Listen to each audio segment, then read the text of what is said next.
Assalamualaikum warahmatullahi wabarakatuh. Waalaikumsalam. Kembali lagi di channel kami Telisik bersama saya Upin dan ini adik saya. Ipin, betul-betul. Kali ini kita mendapatkan kabar duka lagi dari sahabat pendaki.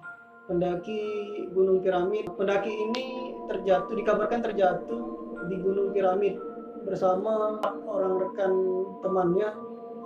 Pendaki ini pelajar asal Tenggarang, Bondowoso.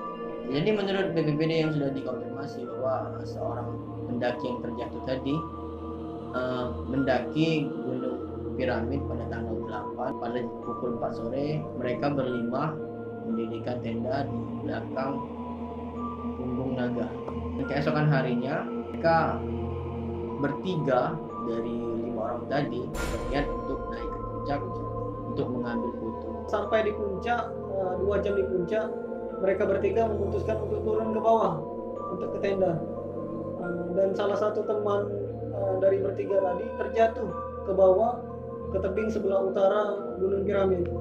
Dan dari 3 orang tadi, yang satunya terjatuh, dari 2 orang tadi melihat temannya terjatuh tadi bergegas langsung melaporkan kejadian tersebut ke warga setempat dan langsung ditanggapi oleh tim BPBD dan menuju ke lokasi untuk dievakuasi. Jadi pendaki ini terjatuh, almarhum Multazam tadi terjatuh di Gunung Piramid pas menuju turun ke bawah. Itu kemungkinan disebabkan karena terpleset atau bisa disebabkan cuaca, bisa licin lah bisa dibilang gitu kan. Ini faktor utama yang diberitakan bahwa si almarhum ini terpleset. Mungkin kalau menurut kami sih dari faktor cuaca atau alam, tapi dikabarkan bahwa terpleset. Kemungkinan juga dari kontur puncak tersebut. Orang mungkin terpleset jatuh langsung. Menuju turun itu jalannya nggak bisa iringan barisan. Di kejadian ini persis kemarin baru kita reaksi terjadi lagi.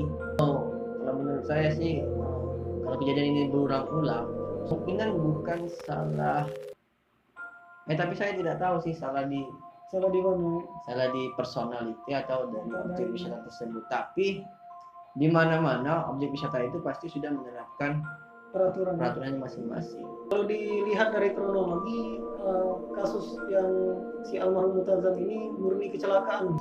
Sebab sesuai namanya Gunung Piramid yang posisinya agak curam untuk dinaikin, didaki. Dari objek wisata tersebut sudah menerapkan peraturannya masing-masing, namun pasti selalu ada insiden-insiden seperti ini. Nah, kemungkinan kalau menurut saya mungkin bisa dibatasi untuk umur para pendaki, terapkan untuk peralatan pendakian, cara-cara mendaki seperti apa. Kemungkinan dari umur, karena dari posisi umur terkadang pemikiran itu lebih labil, ingin lebih hebat atau lebih cepat sampai. Jadi kalau menurut saya sih itu yang mungkin harus diterapkan agar tidak terjadi lagi hal-hal seperti ini. Sebab dampaknya tadi seperti yang saya katakan di video sebelumnya, dampaknya akan terimbas kepada objek wisata tersebut, dan eksistensi pendakian di Indonesia ini mungkin akan kedepannya mungkin bisa dilarang. Kalau tips pesan-pesan dari saya sih sebenarnya kalau melakukan baik itu naik atau turun itu briefing terlebih dahulu, harus hati-hati, jaraknya harus jangan terlalu jauh sama teman yang di depan atau yang di belakang. Pokoknya turunnya harus bareng-bareng, tapi jangan sesampingan, jangan berderetan. Usahakan bareng tapi hati-hati.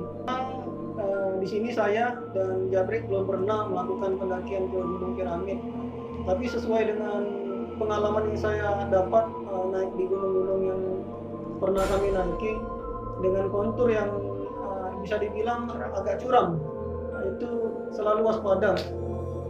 Setidaknya pakai trekking yang alasnya tidak licin, jadi pas diinjak atau nginjak batu atau nginjak tanah itu lebih gigit trekkingnya ke bawah supaya nggak langsung terpleset.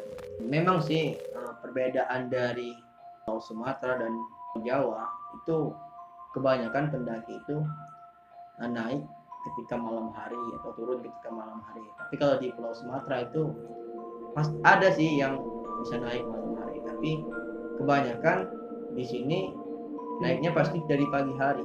Dari subuh bisa. Dari pagi hari, dari subuh dan sampai di puncak itu sudah sore dan malam istirahat. Tapi ini memang manajemen pendakian masing-masing. Berbeda. Tapi kita harus selalu berpegang teguh dengan resiko-resiko yang bakal terjadi. Karena hal itulah yang akan berdampak terhadap kita.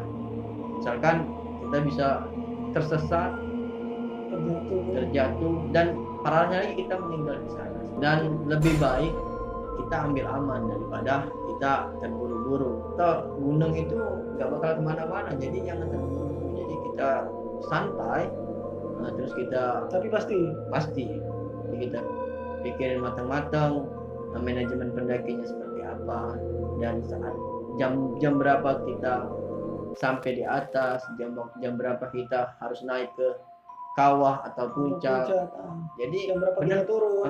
Jadi benar-benar kita persiapin. Jadi jangan terburu-buru demi foto, demi Keselamatan. demi diakui oleh orang-orang lain bahwa kita ini sudah mendaki gunung tersebut. Bukan bermaksud kami menuduh kasus ini, tapi kami lebih mengingatkan teman-teman pendaki untuk lebih waspada dan hati-hati dalam mendaki bukit atau mendaki gunung, karena kita tidak tahu trek medan itu seperti apa, apalagi kita baru perdana ke sana kan, kita tidak tahu trek medan yang susah atau yang mudah itu kan.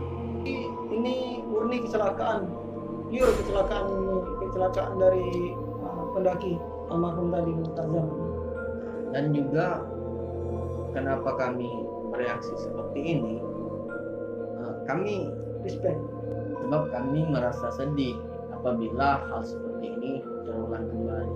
Dari hati yang paling dasar kami tidak menginginkan hal seperti ini terjadi. Kami ingin teman-teman pendaki itu selamat sampai tujuan, dan apabila pulang itu dengan hati yang senang dan tenang. Iya.